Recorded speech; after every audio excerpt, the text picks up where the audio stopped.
Hi, everyone. My name is John. I work with Barnett Plumbing and Water Heaters. We are a plumbing contractor located out of Livermore that has a contract with Home Depot. And, we learned of heat pump water heaters just kind of along the way with the work that we do. It's a fantastic technology. And what I'm going to talk to you today is kind of the nuts and bolts about installation considerations, as well as something called the Quick Start Grant, which is offered through the Tech Clean California initiative. And that is a way for us to kind of overcome one of the large obstacles when it comes to converting from natural gas to a heat pump water heater. We've been doing these for doing water heater installations for about 16 years, so we do have lots of experience, and I'm excited to show you guys what it takes. So generally speaking, when we look at heat pump water heaters, there's a lot to consider. The biggest, I think, obstacle that we get from homeowners is the cost. There's this new thing that we don't know a lot about. How much is it going to cost me? And thankfully, through BayREN and other organizations, there's ways to offset that cost.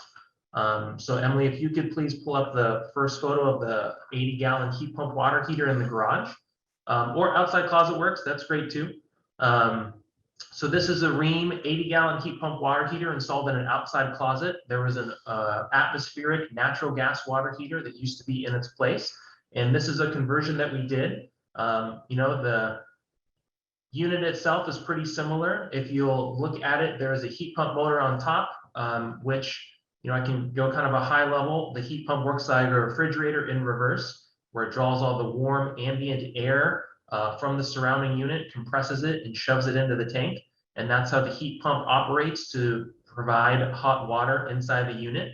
If you'll notice, you can also see the two kind of dimples on the tank that are the electrical elements. And it's also called a hybrid water heater because it oscillates between those two ways to heat the water. And if you're looking at this one, there's also another device on it called a thermostatic mixing valve, which helps to provide hot water for families. But generally speaking, when it comes to the benefits of these units, there's a lot to consider.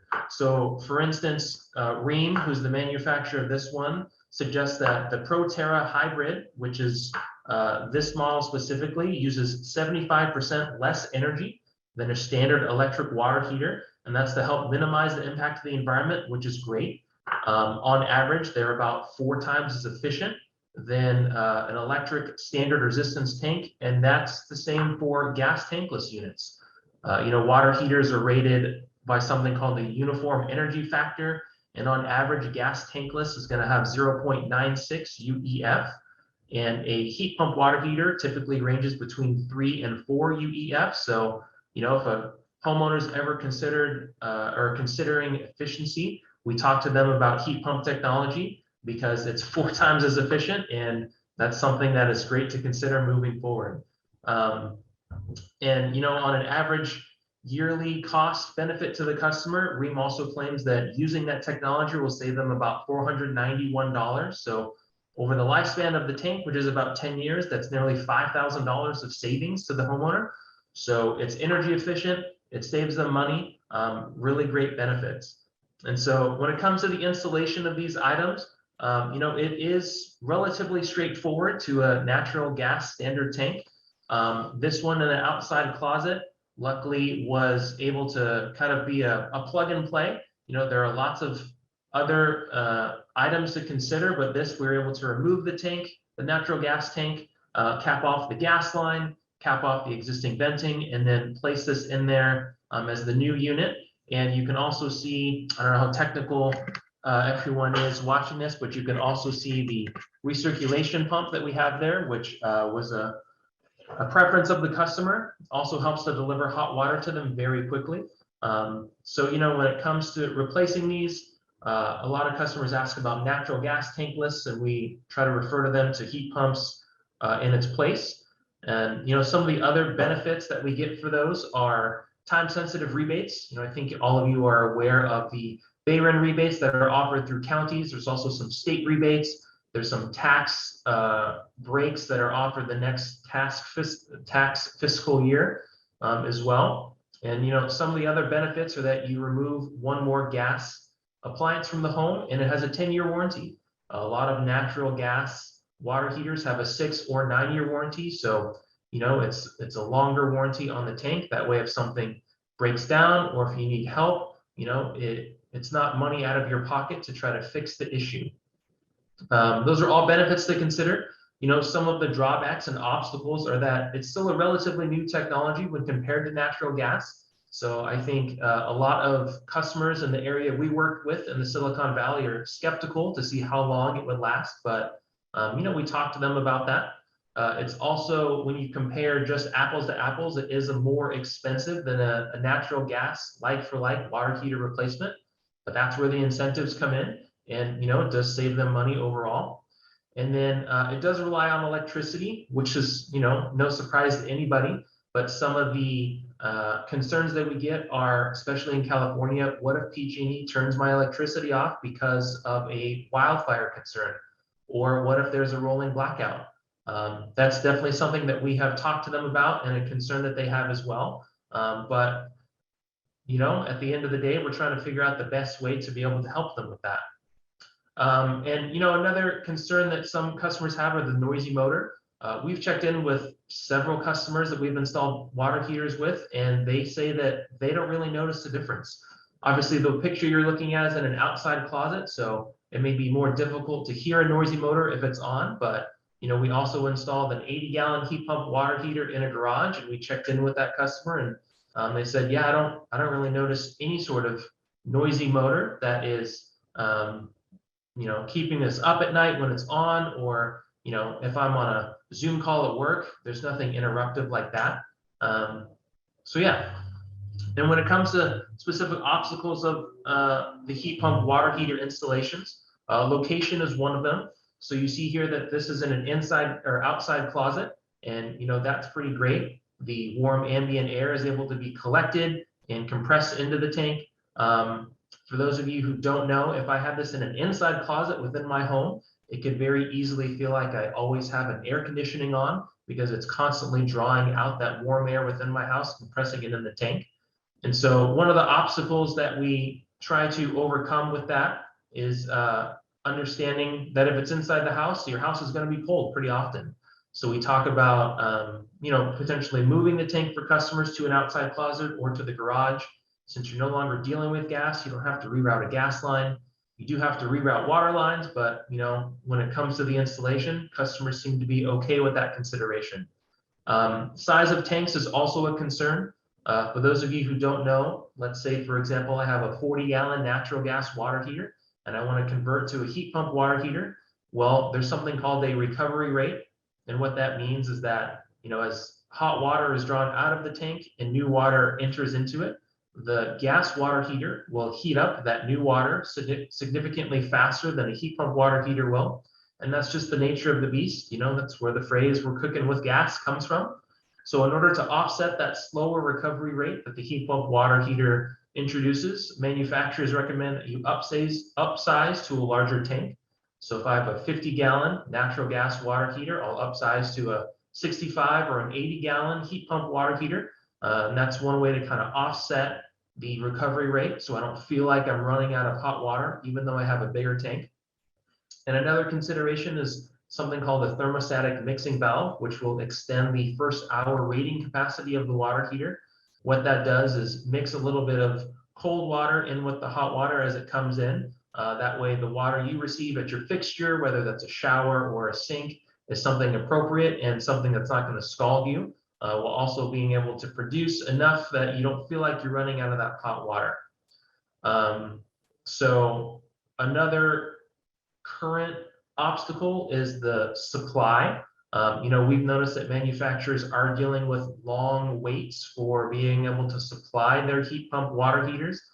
We don't foresee that being a long-term issue, but with everything going on and the economy trying to catch up to the past 2 years, that is a current issue. So we do make customers aware of that. And I can talk about how we overcome that obstacle with the Quick Start grant a little bit. But another obstacle is a permit. Same-day permits seem to be an obstacle, but luckily in our experience, we're able to handle that pretty well. We apply for the permits the same day we do the installation, and it's considered an emergency service, so we can help the customer out while not being slowed down by the requirements of cities or counties for those permits. That way, nobody is on the hook waiting to get their hot water while they see if the permit is being processed or anything like that. John, do you want us to move on to the other pictures or not yet? Sure, you can cycle through them. They're all relatively the same. It's just different installations. This is a Bradford white heat pump water heater in a basement. Another great area to be able to do this because it's surrounded by a high amount of ambient air. Manufacturers do require 700 cubic feet of ambient air to be able to have these work as efficiently as they're meant to. If you decrease that ambient air, it will still work. It's just not going to work as efficiently, and you could run into some problems down the road. So this is one in the basement that's really great. There's another photo that we have of an 80-gallon heat pump water heater in the garage right here. And yeah, if you can see here, there's something called an expansion tank. That's that blue tank near the ceiling. That is recommended by manufacturers that we install. If you zoom in, there's the thermostatic mixing valve right in front of it too. It's kind of that beige looking dial. And those are two things as an installation consideration that we do with every single one of our heat pump water heaters. And that just helps create a more efficient system for the customer. And that blue tank helps to prevent any sort of thermo expansion due to heating and cooling of the water within the tank. So all great things that we found is very beneficial to customers, and we talk to them about, and helps ease their mind for the conversion from gas to electric. So those are some great installation photos. When it comes to the last obstacle that we run into with cost, one of the things is to consider a load calculation of their electrical panel. When converting from gas to electric, there's the plumbing side and the electric side, and a potential obstacle is the need to upgrade your panel. So that's something that we talk to customers all the time as well when it comes to the installation considerations. But that is something that we can't really tell until we're there doing a load calculation and referring them to local electricians that can help them. Yeah, so the long and the short is, when it comes to installation considerations, we love being able to do this. We find that's a very viable technology. We get excited that we can help the state meet its goal to become carbon neutral moving forward.